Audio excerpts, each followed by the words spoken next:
The emergency klaxons aboard the Serenity's Edge pierced through the ship's corridors like the dying screams of a wounded animal.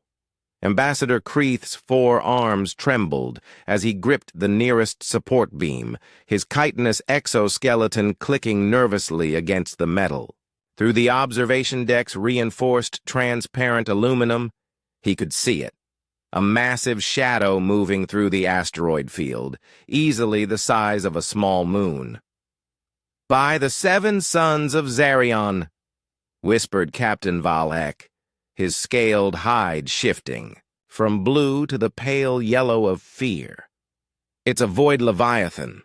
How did it get this far into civilized space?" Dr. Sarah Chen, the sole human aboard the diplomatic vessel, pressed her face against the viewing port with what the aliens had learned to recognize as typically reckless human curiosity. "Wow," she breathed, eyes wide with wonder rather than terror. "It's beautiful." Creeth's mandibles clicked in disbelief.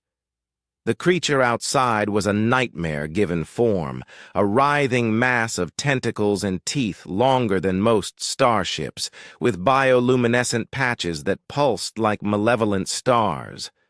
Its maw could swallow their vessel whole, and its acidic secretions were already eating through the hull of a nearby cargo freighter. "Beautiful?" Creeth managed to stammer.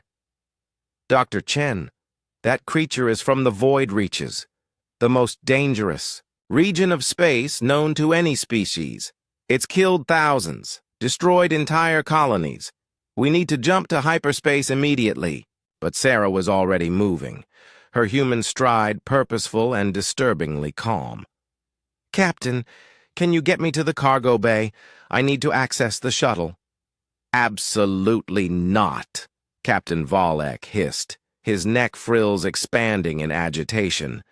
"That thing will tear you apart before you even clear the docking bay." Sarah turned, and Creeth saw that look in her eyes, the same expression he'd witnessed when she'd insisted on manually repairing their navigation array during a solar storm, or when she'd volunteered to negotiate with the Zephyrian pirates, using nothing but harsh language and what she called aggressive hand gestures. "Trust me," she said simply. "I know what I'm doing." Against all logic and several dozen regulations, they found themselves watching Sarah's shuttle emerge from the Serenity's Edge and drift toward the void leviathan.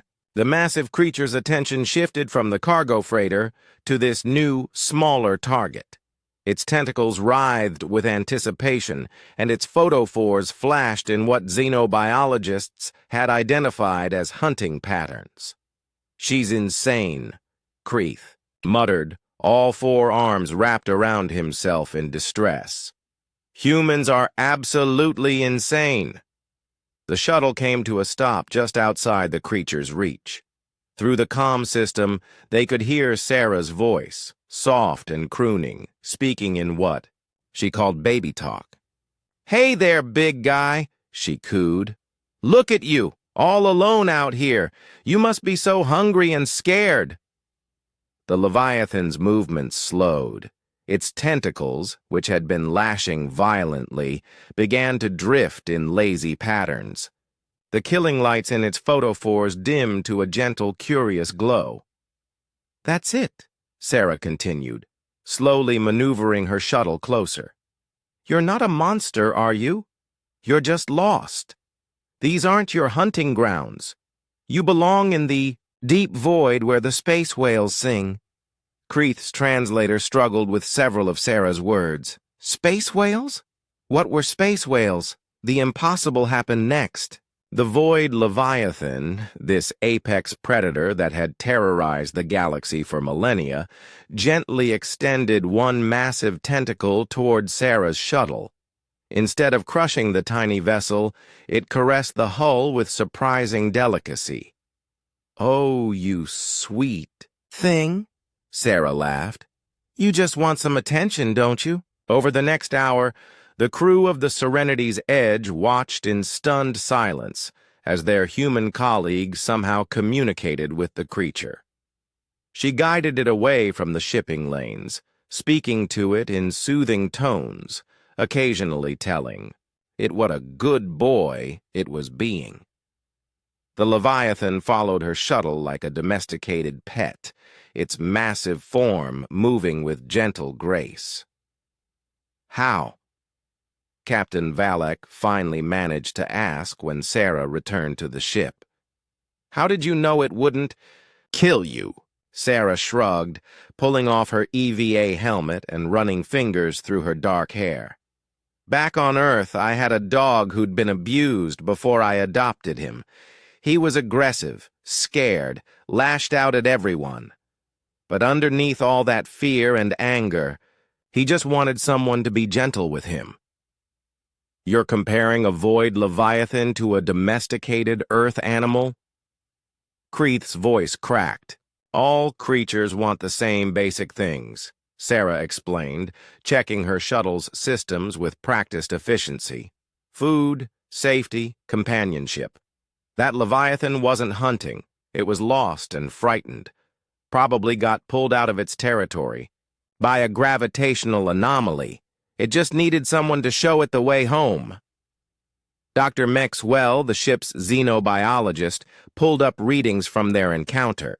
The creature's stress hormones decreased by 70% during your interaction. Its aggression markers dropped to nearly zero. This is unprecedented. Humans, Captain Valek said slowly, come from what you call a death world, correct? A planet so hostile that most species would consider it uninhabitable? Sarah nodded. Earth's not exactly gentle. We've got natural disasters, predators, extreme weather, diseases. Most of us grow up learning to read the body language of creatures that could kill us. And this somehow makes you capable of... Kreeth gestured vaguely toward the viewing port, where the Leviathan was now peacefully drifting toward the edge of the system. It makes us good at seeing past the scary exterior to what's really going on underneath, Sarah said. Fear and aggression usually mask something else. Pain, confusion, loneliness. Once you figure out what a creature actually needs, helping them isn't that hard. The diplomatic mission continued without further incident, but word of the encounter spread quickly through the galactic community. Within months, the Terran embassy was receiving requests for human specialists to deal with problematic wildlife across the galaxy. Ambassador Kreeth often found himself explaining to incredulous colleagues that, yes, humans really could somehow befriend nearly anything, and no, they didn't seem to understand how terrifying this ability was to everyone else. They call it domestication, he would say, his mandibles still clicking nervously at the memory. Apparently, if it's alive, humans think they can make friends with it. The truly terrifying part, he never mentioned, was that they were usually right.